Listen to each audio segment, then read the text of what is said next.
Hello, viewers, and welcome to another episode of the Talk Show program here on SS Media TV with me, Morgan. Of course, it is the first episode of the Talk Show program for the year 2026, and today our guest is no other person than an economist, of course, Dr. Usman Gajigo, and also the leader of the Patriotic Progressive Alliance. Welcome to SS Media. It's a pleasure having you, Doctor. Thank you for having me. Glad to be here. All right. First, we begin with your, background in the field of economics. Can you give us, a brief background of your history in economics before we delve into it? Sure. Yeah. So, going all the way back, let me actually go. I went to Nusrat High School, did 1 year of at Gambia High before going to the US for my tertiary education. Did my bachelor's and master's in also in economics, as well as my PhD in development economics. My academic background has been centered on economics, and after finishing my educational training, my first job was with Columbia University at the Earth Institute. Then I worked briefly at the World Bank, and then worked for many years at the African Development Bank. In both of these, in all of these institutions, I was mainly in the research department, so research economist. And then later in the ADB, I started working more on projects. So all sort of projects, infrastructure projects, agricultural projects, manufacturing, industry, financial services, where we assess the development impact of the funding provided by African Development Bank. I did something similar also at the World Bank, at the International Finance Institution, which is one of the components of the International Finance Corporation, IFC, which is one of the components of the World Bank Group. I also briefly worked in the economics department of the FAO, which is a UN agency. So as an economist, basically my background, yes, that pretty much sums it up. What a lucrative background. You have this exceptional career in the field of economics. I really adore that. I hope I can follow in that footsteps. I'm sure. To start with, you some hours ago, maybe days ago, you made a post on your Facebook page where you mentioned the only thing that is keeping the value of the dollar not to fall is remittance. I want to understand this. Let's start with what are remittances for the average listener out there? Yeah, so basically remittances are the funds that Gambians in diaspora send to the Gambia here. So the amount they remit, which is quite significant. Gambia, in terms of these amounts, currently is being reported. It's over 800 million US dollars. So to put that in context, the total budget of the government of the Gambia is about roughly around $600 million. So the amount that Gambians abroad send to the country is more than the total annual budget of the Gambia government. The amount that we Gambians send abroad is more than the total amount of money. It's more than 3 times the amount of money that GRA collects in taxes. It is also more than 2 or 3 times the size of the foreign direct investment, that is investors from abroad who come and invest money in the country. So this is a very large sum of money. Yeah. So that post, just to clarify, what I meant is the value of the dollar has been falling down constantly over the past decade. It's just been going down over the past couple of decades. Just about 6 or 7 years ago, $1 was $50. Now $1 is like $73. Yeah, so the dollar is falling. What I said at the end, my post was that the value of the dollar would fall even further. It would be a collapse if there was no remittances. Yes.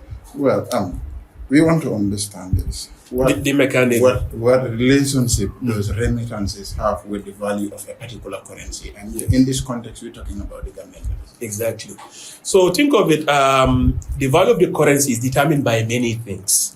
But as I mentioned in that post, that in the Gambian context, few factors are really relevant here. The currency is like, exchange rate is a price, like any other price.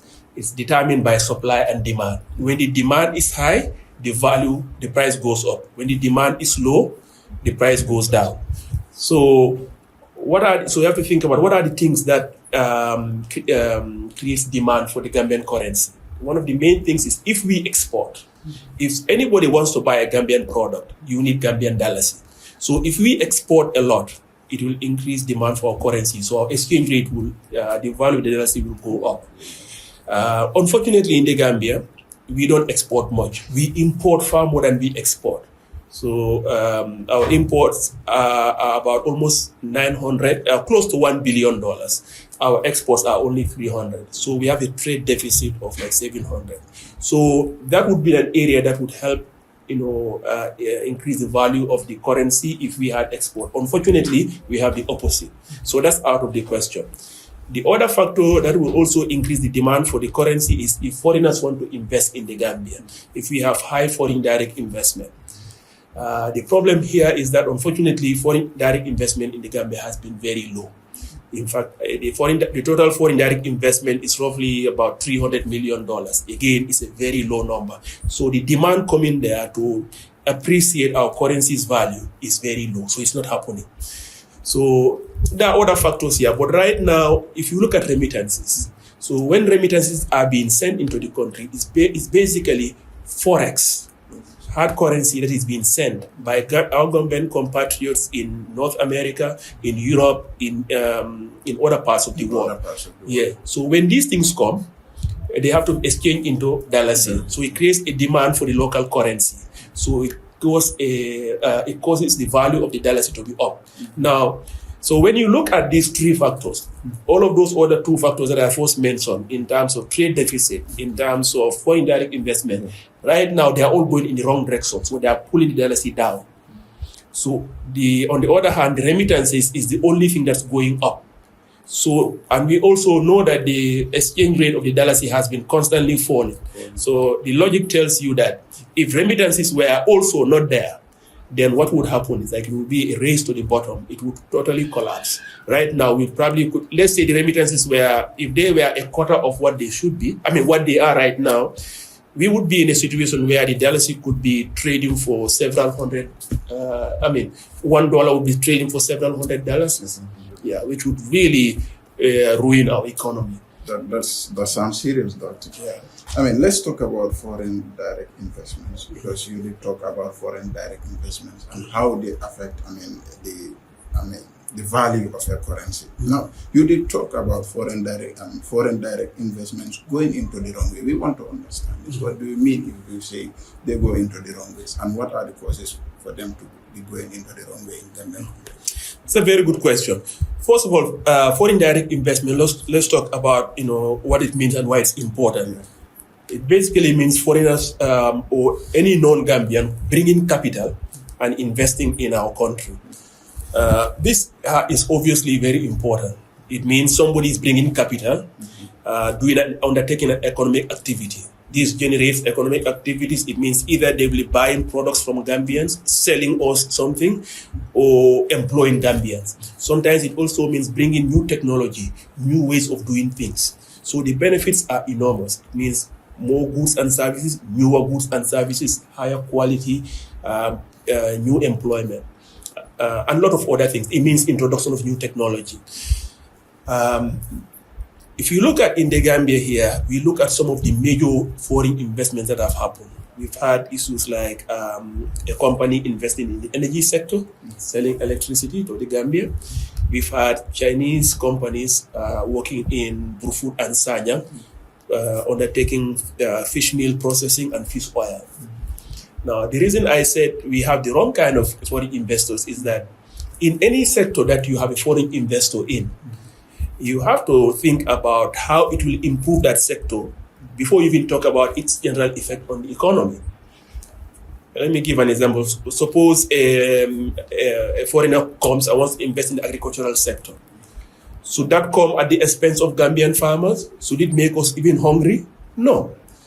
We would expect that if a foreign investor comes to invest in agriculture, it will improve agriculture. It means that things will be produced a lot more efficiently. It means there'll be greater supply of what we need. It means employment will be generated for us. It means tax revenue will be generated by the government to finance development expenditures. The reason why, in the case of Gambia, we are having the wrong kind of foreign direct investment is that when you look at the fish oil and the fish processing companies, since they came, they have been actually creating more problems rather than economic benefit. Because first of all, what has it done? The supply of fish in the local market has gone down. Since the supply has gone down, what happened to the price? The price has gone up significantly. Why? Because most of these fishermen, when they bring their fish, they take it directly to the fish mill. They process it. They don't supply the local market. They send it outside. So in terms of the fisheries sector, it has been negatively impacted by those fish meal processing companies rather than improving the sector. And the overall effect, the negative effect goes beyond that. If you visit those sites, as I have, and many people have visited, you'll find that there's huge amount of environmental degradation. They are, basically depositing their waste outside without properly processing it. They are encouraging the catching of small kind of fish, which means that the fish stock in the Gambia will be depleted, which means that as we go on in the future, the supply of fish will be fewer and fewer, and the price will be higher and higher. So that is the wrong kind of foreign investment.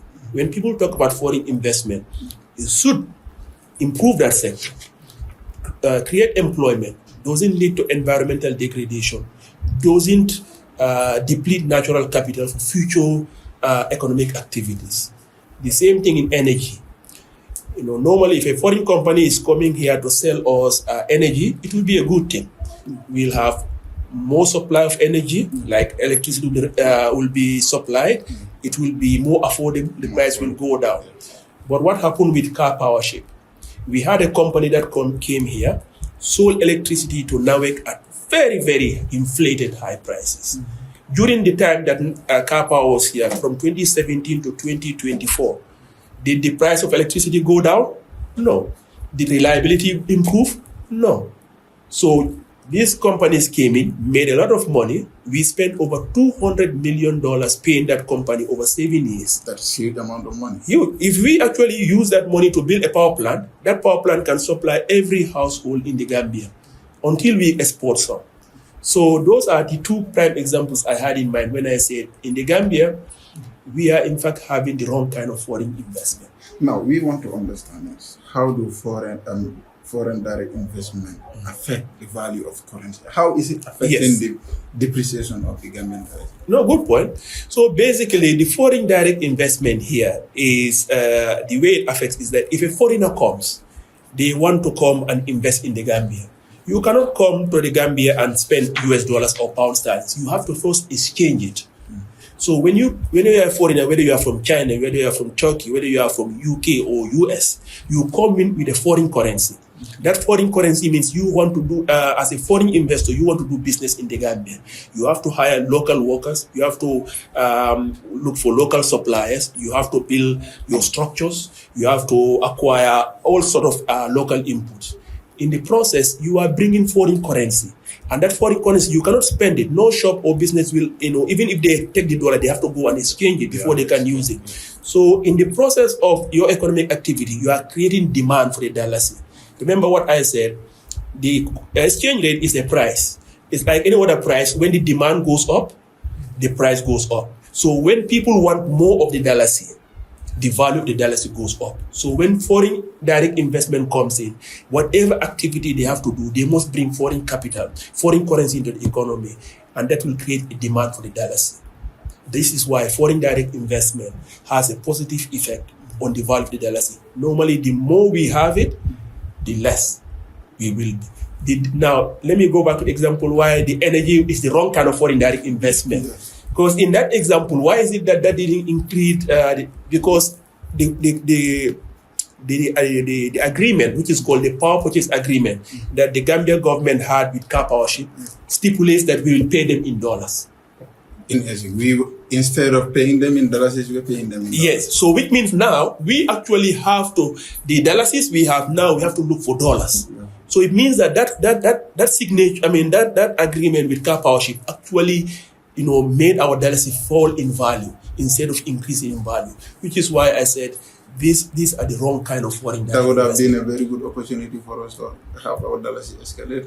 Well, sure, and of course, more importantly, to have more reliable energy, more affordable energy, but we didn't get any of those things. Now let's understand this. Of course, you did talk about the importance of remittances and how they help in, upholding our dialysis. Now we want to understand how much of the remittance are captured in determining the impact on the real GDP. Like how much remittances contribute to GDP? Yeah. Oh, sure. Yeah, significantly. Any Gambian who is abroad, when they send money, it can be used either for investment or for current consumption. I looked at some statistics few years back, and this is many years back, over 10 years ago, where close to 40% of Gambian households, they depend significantly on their regular expenditures, depend significantly on money sent by relatives from abroad. So just from every day-to-day living, that is coming from, is dependent on remittances. So consumption, GDP is a component of, is composed of 4 different things basically. You have consumption, investment, government expenditures, and net exports. So consumption is a big part. But another part of remittances is investment. We know that a lot of the constructions you see in the Gambia today are done by people, not exclusively, but a lot are done by people outside. Yeah. So that construction business is a form of investment. Yeah. This also contributes significantly to GDP. Obviously, anytime any economic activity is ongoing, government levies a tax, and that tax is part of government expenditures, which also is a component of GDP.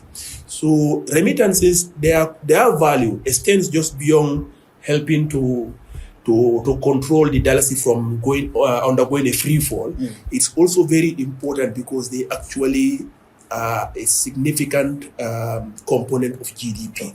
Our total GDP is a little over $2 billion. Remittances alone is close to $1 billion. It's over 800 million.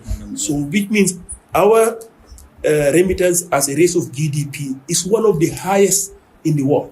So in other words, remittances are important in Gambia, not just for the value, but actually making the economy function. If you stop remittances today, the Gambian economy will completely collapse. Now let's talk about politics, because we want to understand this. How, a well-experienced economist who has a very lucrative career in the field of economics, decided to become a politician. In fact, what motivated you to be, what even motivated you to participate fully in politics, not becoming a politician, but fully in politics? Yes. No, good question. A few years back, if you asked me if would you ever enter politics, I would say absolutely not. Of course, I could have easily continued with my international career. Of course, you work with UNDP and other stuff. So. Yes. So I came back to the Gambia. I resigned a few years back, many years back actually, to come back to the Gambia. I went into agriculture. So I have farms across the country where several young Gambians are employed. Those farms are, one in URR, one in West Coast, one in NBR. So constantly, as I visit my farm, I have to go around the whole country. And during a few years after I started my farm, I also started a non-profit foundation where I help the women gardeners, women that work on this vegetable garden. So I've been going around the country for quite a while. And, as anybody can tell you, whether you are staying in the combos or up country or just rotating between the two places, you see many things that are going wrong. So as any normal Gambian, I have noticed what is going on, and I noticed that things are not going the way they should be. We had a lot of hope in 2016 that come 2017 with the new government, we would usher in a new period of economic growth. But that unfortunately did not happen. So as I went around the country, I noticed what was happening, and I found myself in a position where, it's not easy to be in politics. I know many people who want to engage, being changed, but let's face it. Yeah. If you have any job here that's dependent on the government, and you want to enter as an opposition, they will probably squeeze your livelihood. Yeah. You will lose your job or economic opportunities or contracts. Yeah. So I'm lucky to be in a situation where my livelihood or income doesn't depend on government contracts, or I don't have a government job. And so the way I see it, we all have a duty to play our part. And I've played my part in other non-political activities or non-government activities. I've done philanthropic work. But then also, once you look at the political field, you find a lot of people who are just there as opportunists. They are motivated by getting money for themselves or a position. For me, money is definitely, earning money in politics is not my thing, because the highest office in the Gambia is the presidency. I could easily get salary, and in fact, my last salary was higher than Adam Barrow's salary. So I'm not into politics to get higher salary. I'm not there to look for a position. If I wanted a ministerial post, I could have done like other people did, go and praise Adam Barrow, and next thing I know, been offered a ministerial post. Yeah. I'm not interested in any of those. What motivated me to enter politics is to basically help the country develop, make so it meets the potential that it has, which right now it is going far away from. So for me, it is that motivation, making so that the economic situation in the country is substantially far above where it is, which motivated me to enter politics. And I've been privileged enough to be in a position where I can do that, supporting myself, maintaining my integrity without having to, chase the dollars or the popularity that comes with it. But do we have people that are chasing dollars or popularity? That is, our political field is full of them, and we have several of them in Adam Barrow's government. Yes. Now we want to understand, how did the PBA come about? No, so basically it was that realization that I realized that we have to do something about it. And there is not one particular way you can help your country. There are many ways. Like I said, you can be in the media, being in civil society, being in private sector. These are all ways, or working for the government. These are all ways you can help your government. There is no one right way. So I have, I've been in the private sector. So I have my private firm that is registered as an agribusiness firm. I have a non-profit foundation that helps over 100 villages across the Gambia each year. I also, but I decided, I could stay in those areas and I could still make an impact. But I feel that one of the biggest deficits we have in this country is leadership. And when you don't have the right leadership, it really puts a hard constraints on things that you can achieve.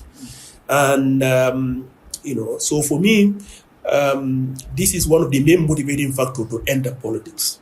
Gambia government right now, if you enter in the civil service, there's no shortage of smart people, some of them very young, smart young people who, if they only have good leadership, they would achieve a lot. You go to UTG, you meet people, young people who are very smart. You take them anywhere in the world, they will do wonders. But many of them cannot come close to their potential. Why? Because of the poor leadership we have in this country. So when I came to the realization, I sat down with like-minded people and we decided to form the Patriotic Progressive Alliance. And the patriotic part is a name we choose very carefully because in fact, that is a very, heavy word. We want to understand how that word came about. Well, we reflected very carefully on the choice of names because we believe that a lot of the problems is a lack of patriotism. Anytime you have politicians or leaders, people in government, only interested in their pocket as opposed to the national interest, it's lack of patriotism. If you have leaders who are helping private businessmen, to get contracts, when young Gambians are dying on the backway trip, that is lack of patriotism. If you are patriotic, you will value the national interest over personal interest. And it is what motivated, because I could easily live a very comfortable life working at the World Bank, UN, or African Development Bank, only coming here occasionally in December for holidays. Yeah. But, right now, I spend a lot of my time going around the country because I see that as a patriotic duty. So that patriotism has been a key driving factor in making me view political entry as as something to be done, as a duty to be done. But also, it is the same motivating factor that brought like-minded people together to create this party.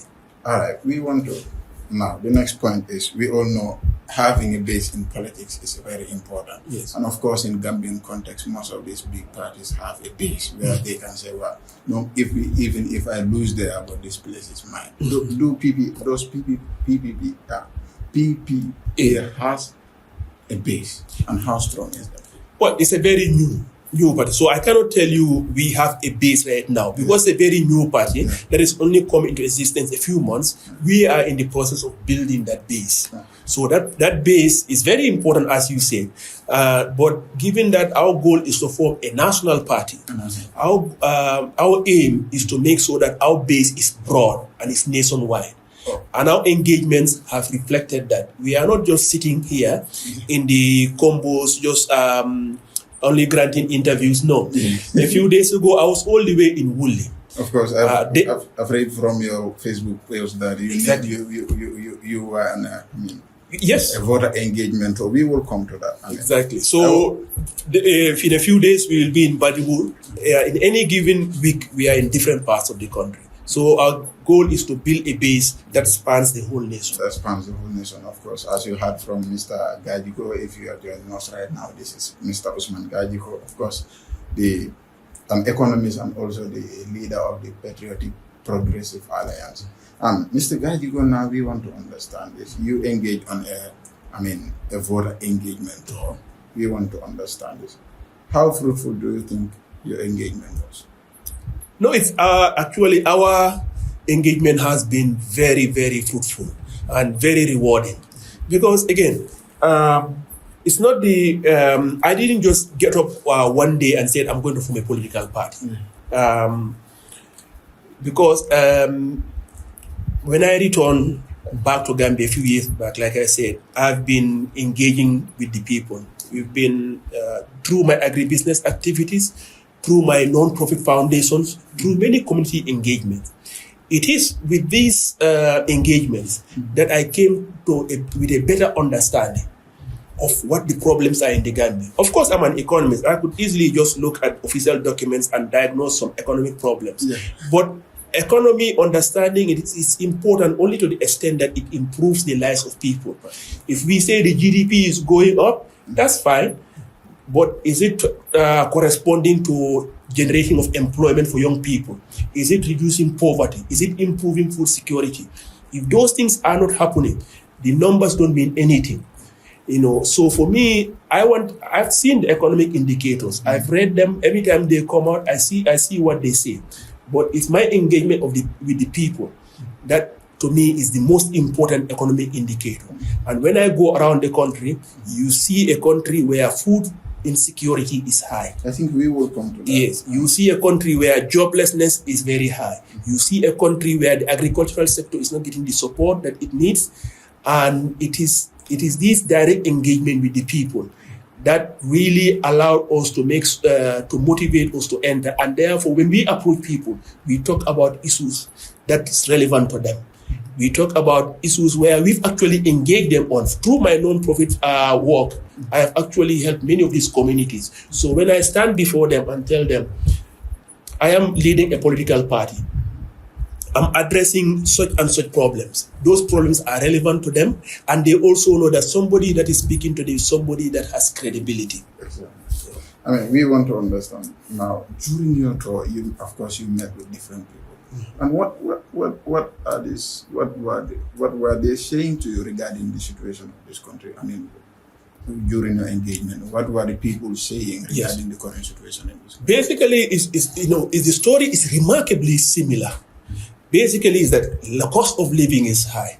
balu koleata. That's what you hear. From the young people, they just want to disengage. There's no opportunities. People are finishing universities with no jobs. Some are finishing high school, want to go to university. There are no scholarships. Agricultural sector is neglected. Farmers don't have enough seeds, fertilizer. The grounds price they are getting is very low. Women who are working in the gardens, they have a seed problem. They don't have fences. They don't have cold storage. They are basically, they work hard for several months and they get very little. So the story that you hear is that just to make a basic living in the country is very hard, and it's remarkably similar, whether you are in the coastal areas of the Congo or whether you are all the way in Kantora, Tumanda, or Wuli. People are going through very significant hardships. Do you think PPA have the muscle to challenge the incumbent? And if the current government, or is PPA considering going into a coalition with another party that has the similar, principles like? Yeah. So, when we were forming this party, we considered this a long-term project. We didn't look at just one particular election cycle coming. Or in essence, you are talking about 15, 20 years to come. Exactly. And it's not going to be centered around one individual. We will do our best in the upcoming election. We've laid the foundation of what is needed to have a successful party. And we are confident that over time, that efforts will bear fruit. But we are also aware that opportunities exist for like-minded political parties that share common principles and goals to form a merger. Because sometimes, if there's a huge overlap, rather than duplicating effort, there's a lot of benefit to actually having coming together, concentrate your resources, and become more efficient. So we are open to forming alliances with other parties. And absolutely, if the right partners come along, we will certainly do it. Or will PPA give its leadership to another party? In essence, if we are going into a coalition, yes, because we've had, some political parties that are saying any party that is going into a coalition with them, you have to accept or you have to recognize their leader. Is PPA ready for that, or PPA? No. We went into this political venture, if I might say so, with the goal of helping the country as our number one priority.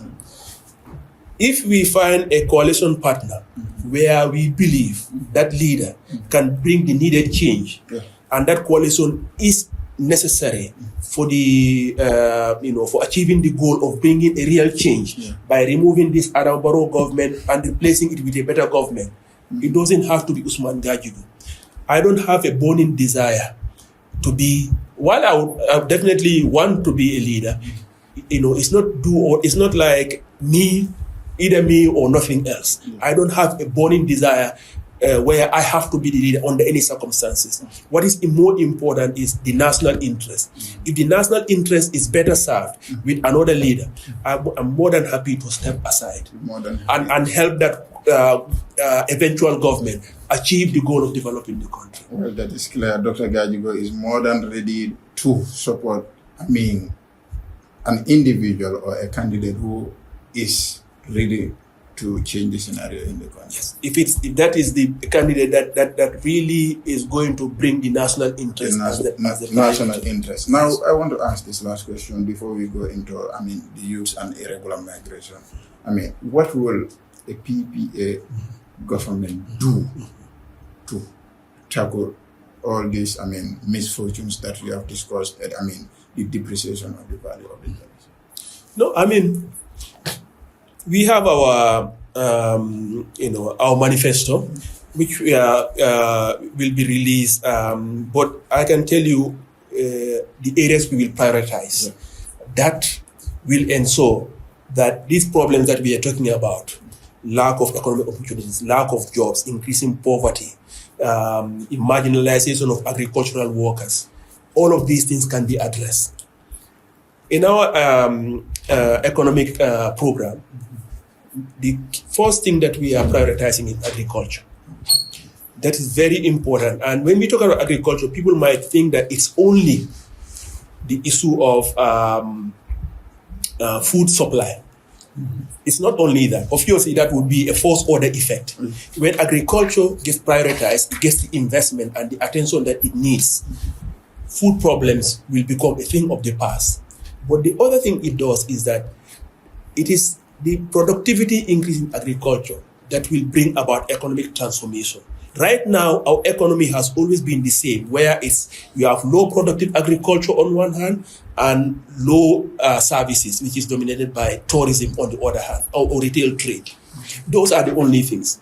But to have economic transformation, you need a situation where you need to have industries in the country. And the only way you can have industries is you need to start with agro-processing. But agro-processing, what is their main input? These are intermediate agricultural goods. These have to come from the agricultural sector.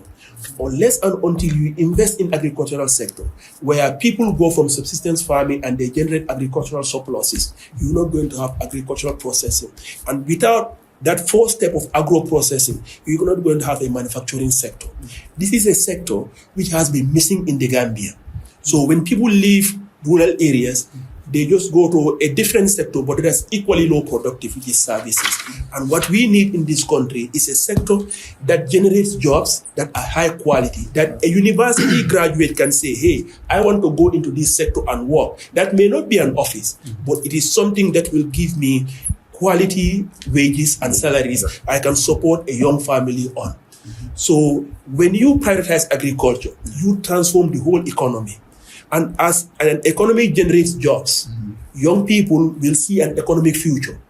All this, I know will come down to this irregular migration, but all these things, this phenomenon you see of people going through the back way is because they don't see a future. When they sit down and look, they see that all the houses are being built by people who travel outside. But somebody who's here, whether you go into agriculture or you go into retail trade or tourism, you cannot build a house based on the income that we have because those sectors are low productive. So that hope, that economic transformation has to start from prioritizing agriculture. Arvin, you are an economist and always talked about economic difficulties in the country. I mean, if you want to understand this, what connection those economic hardship have with irregular migration? Oh, it is the main, and I can say the only connection.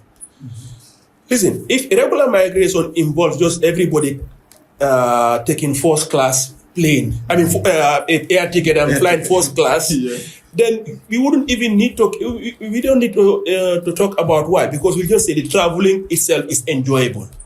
But we have a situation where the act of traveling to another country involves a high risk of death. According to the the people who are in this area who look into it, they said close to about 1,000 people died last year. 1,000 young people. That is a national catastrophe. In other countries, they would actually erect a monument, where people will be going there for remembrance of those people. That just shows that how careless this current government is, how it is not taking this issue seriously. If any country that is losing that many, especially our population is small, that many of their young people, the country will actually pick a day where they'll remember all those lives lost, and there'll be a solemn place of remembrance of those people. So the reason why people are risking their lives to go is because there is a push factor. That push factor is the lack of economic opportunities. It means people sit down. As a young person, you have to sit down and look to the future. If you are a young person today, in your 20s, in your 30s, you don't have a job. You have to think about, you look around your, your surrounding. You see your parents. You want to do something for your parents. You want to build a prop house for them. You want to send them to Mecca. But the jobs that are available to you, you may get a job somewhere if you go to Serekunda, but if the job pays you 3,000, 4,000, that amount cannot even take you to the middle of the month. How can you save anything and build something for the future? How can you go and get a future spouse? How can you get a wife? If you get a wife, if you are lucky, there's no bride price. How would you feed Your children, how do you pay for them to go to school? So it is not a mystery. As anybody in the Gambia today is aware of, the cost of living is high, the salaries are stagnant.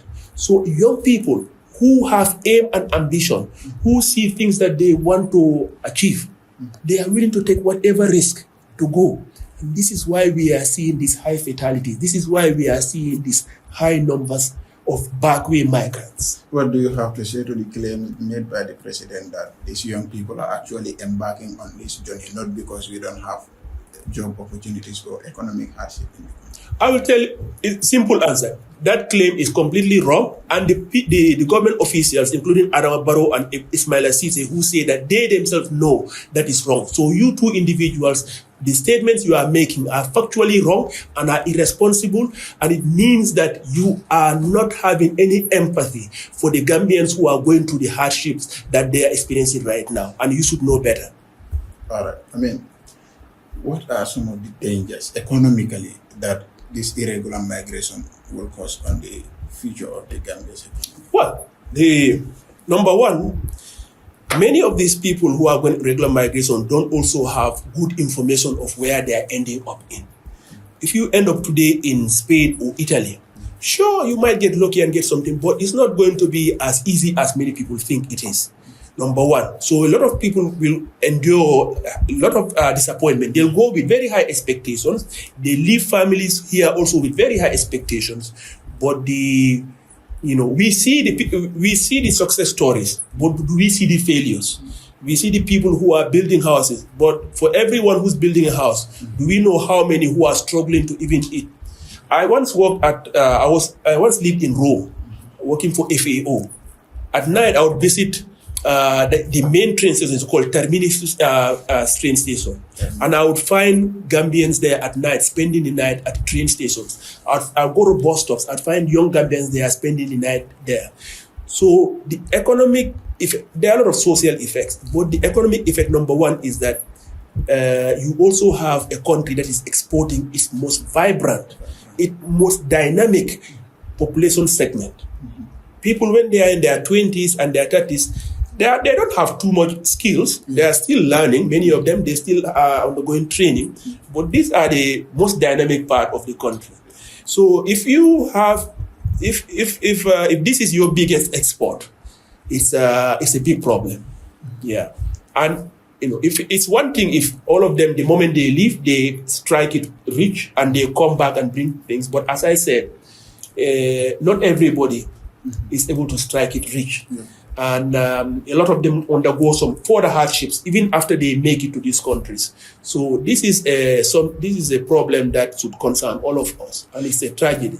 What will a PPA government do to at least reduce irregular migration? No, there is also, a lot of things that the government can do. Like I said, the first thing is the reason why people are going is lack of economic opportunities. So you need to have a government in place that doesn't prioritize the interests of a few businessmen. Let me give an example. Recently, we've had a situation where this government decided to put, restriction on cement import. Why? To help a few businessmen like Jar Oil. Who were the people who were affected? People who were abroad trying to build houses here. So many house projects got stalled. Cement shortage and high cost of cement prevented many projects from going forward. Young people who were working in those construction jobs, lost income.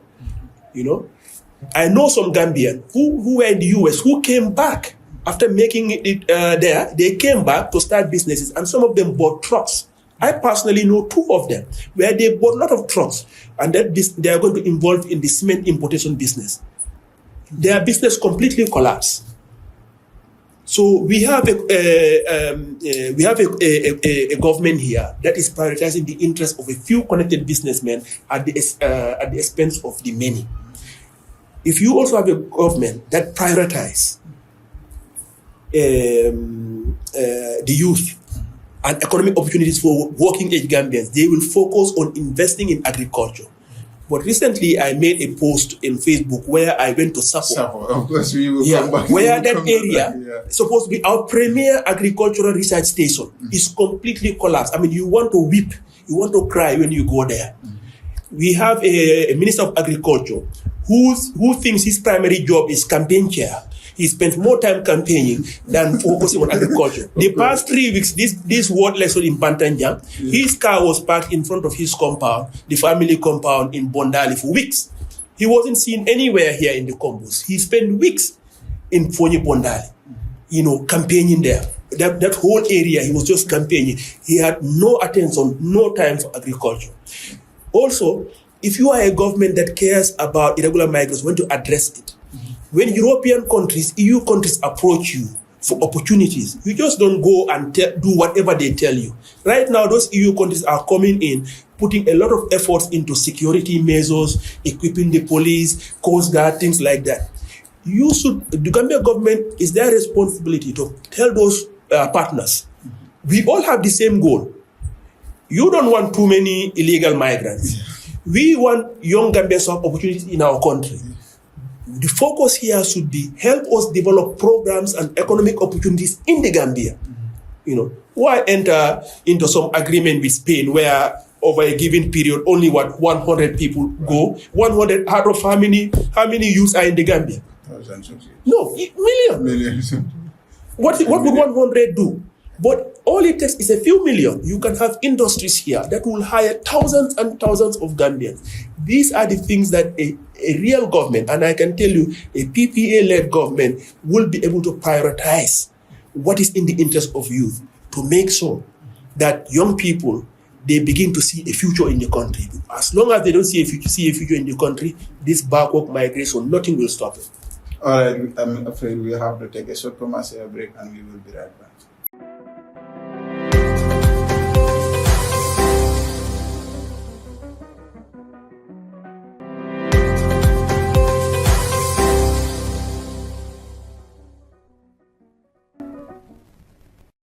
All right, welcome back to, of course, today we have, Dr. Usman Gajigo. We were discussing about pressing issues, that are concerning our country. But before we engage Dr. Usman Gajigo again, in case you want to respond to the talk show program, you can just, call us on 410-4560, or better still, you give us a text on our platforms, on Facebook, TikTok, Instagram, or even on LinkedIn. Well, all right, Doctor, you made a post on your Facebook where you captioned it reality versus Adama Barrow, and you did talk about food insecurity. Of course, Barrow once said that, in fact, every household in the Gambia you go to, they can afford 3 meals, which you debunk. Can you please? Yeah, the president's claim was just, it's almost avoiding the issue. Yeah. Nobody is saying that Gambians are starving, but starving and lack of starvation and food security are separate issues. Yeah, the question of food security, what we're talking about is when it's time for the regular meal, does every Gambian have enough to eat, and is the food quality good? You can go to I've been through situations where you see a big bowl of rice and only a small piece of meat at the middle. You have almost 10 adults sitting around the bowl. Is that adequate nutrition? Absolutely not. You can have a situation where everybody gets, a group of people sit around a bowl, maybe 2 or 3 scoops. Is that enough to fill an adult? No. You may have something in your stomach. You may not be starving. You may not even lose weight. But is that enough food? This is the situation we have. We're not talking about starvation, but food security is absent in the Gambia. And this was verified by the government's own Gambia Bureau of Statistics. They actually, in their latest report, they saw that 2 out of 3 households in the Gambia are food insecure. You also talked about healthcare. In fact, Minister Cisse Yes. last week on Friday, if I am correct, he had a press conference. The Citizens Alliance had a press conference where he talked about, even the opposition parties in the Gambia can agree that the president is delivering. He in fact talked about the healthcare sector where he says, the president is doing wonders in healthcare sector. But in your post, you are saying President Adama Barrow versus healthcare. Versus reality, and you caption healthcare as a different topic of its own. Yeah. How do you rate the current healthcare system in the Gambia? Look, anyone in the Gambia today, whether you're in the Combos or up country, if you ask them one of the things that's really crumbling, they will tell you it's healthcare sector. I remember visiting, there was an accident involving youths from Fatoto going from Basse to Fatoto. And unfortunately, I think 2 or 3 died and several got seriously injured.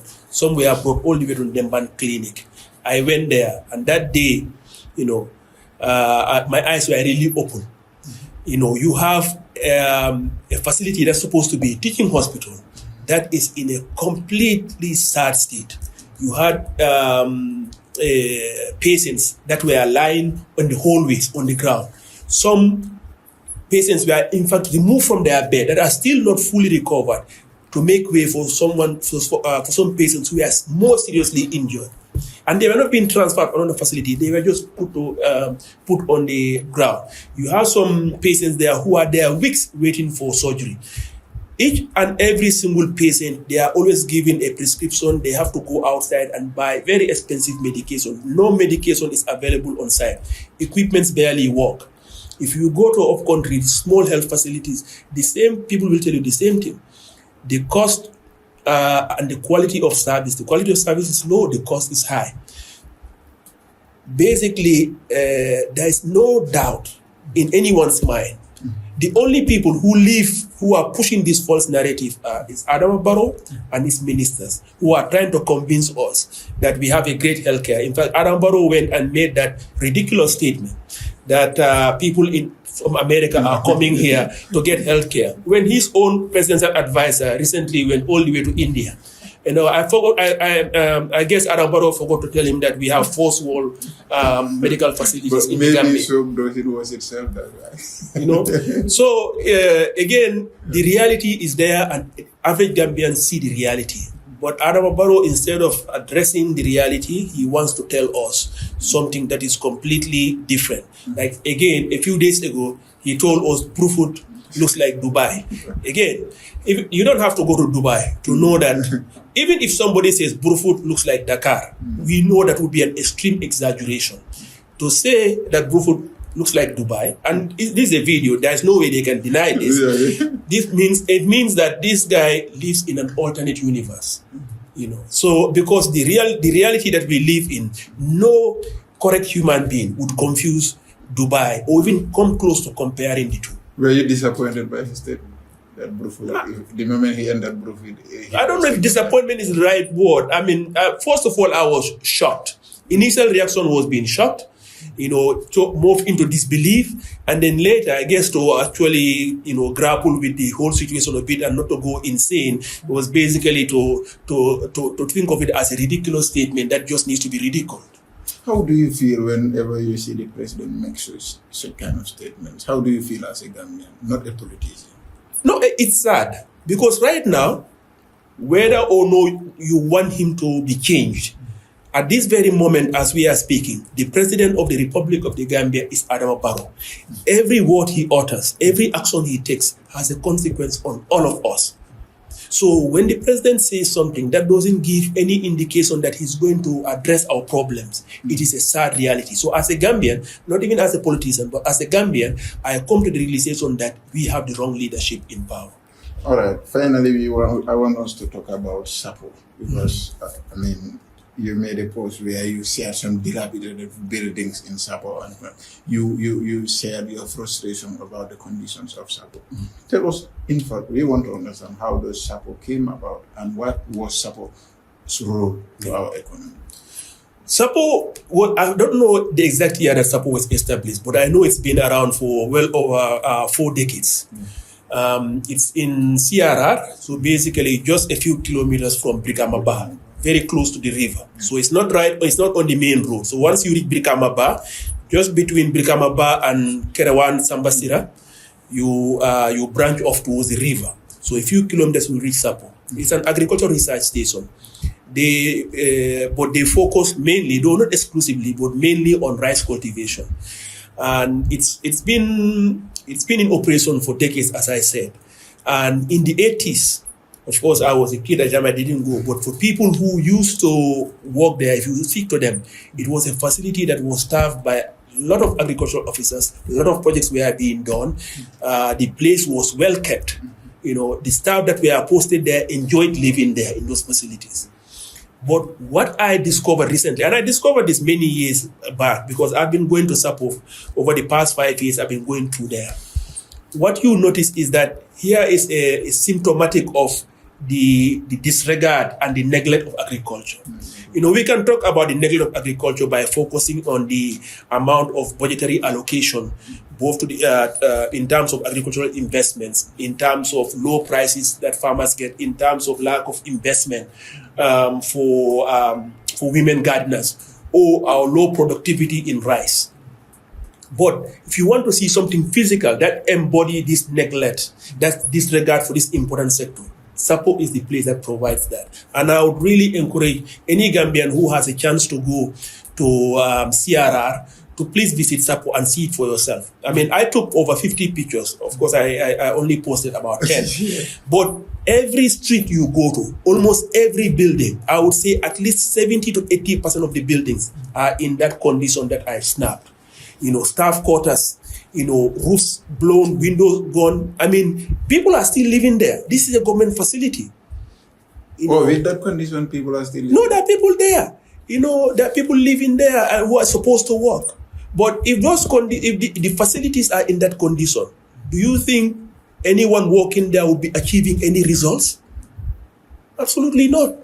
If somebody, goes to a ministry, and you find all of the windows and the doors blown, the computers are not working, the roof is gone, the ceiling is. You think people do you think work will be happening as it should? You would say.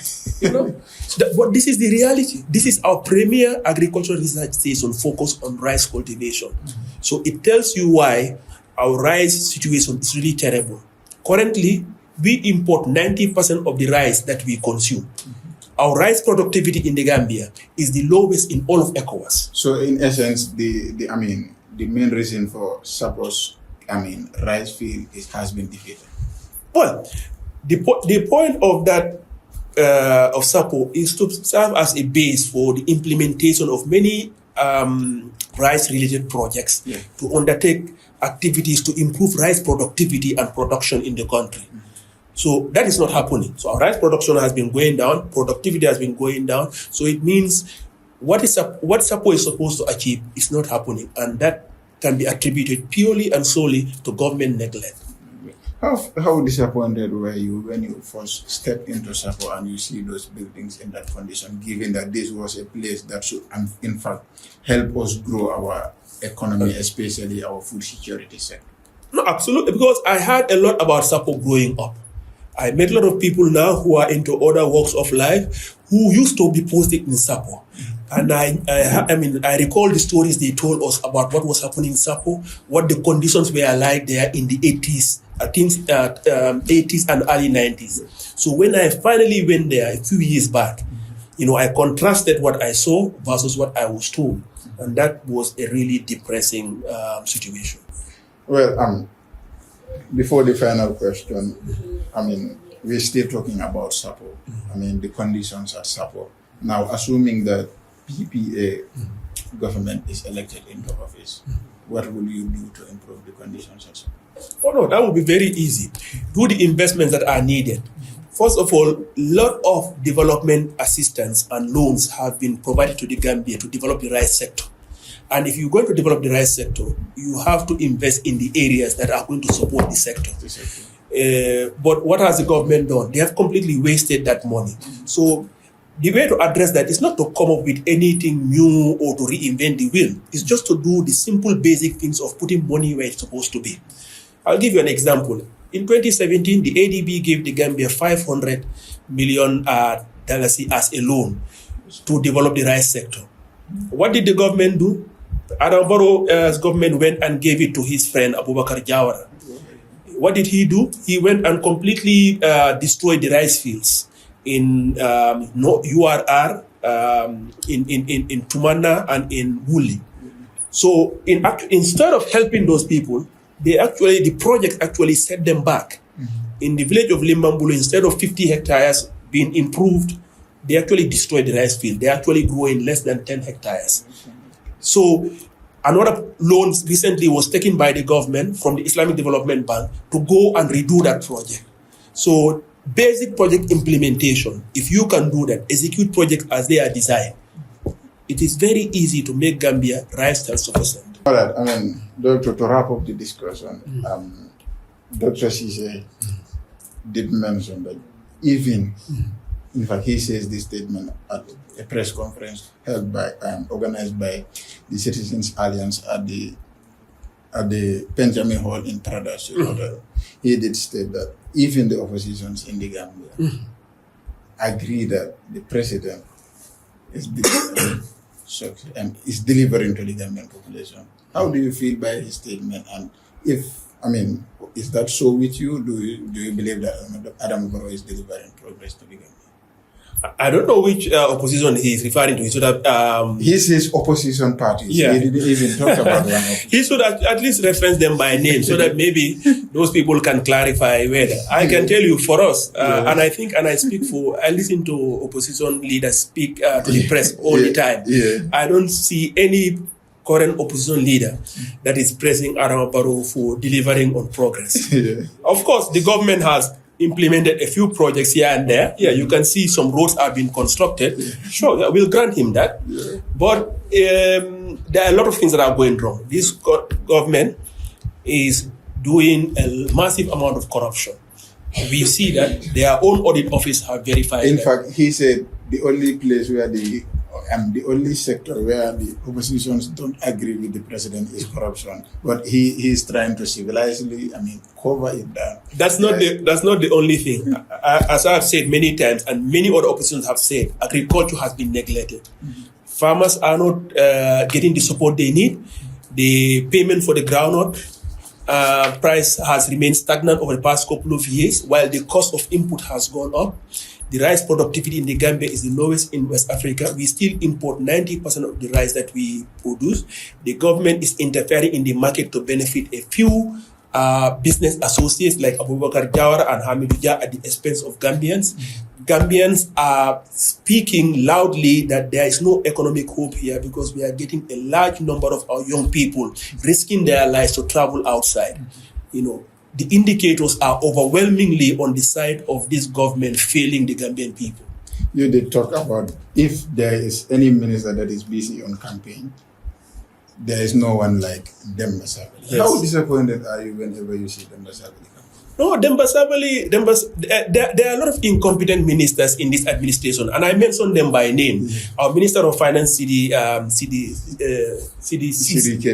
Keita, is one of the most incompetent ministers ever in Minister of Finance. I've said that many times, and I'll repeat that. Another one who is very, very unqualified to be the Minister of Agriculture is Demba Sabali. First of all, this is not a sector he knows anything about. Generally, that would not be a major default in and of itself. Many people can learn new areas, but he doesn't even seem to display the inclination to learn anything about agriculture, to do something about it. 9 out of 10 utterances by these ministers are on political campaign stuff. You hardly ever hear him talk about the agricultural sector.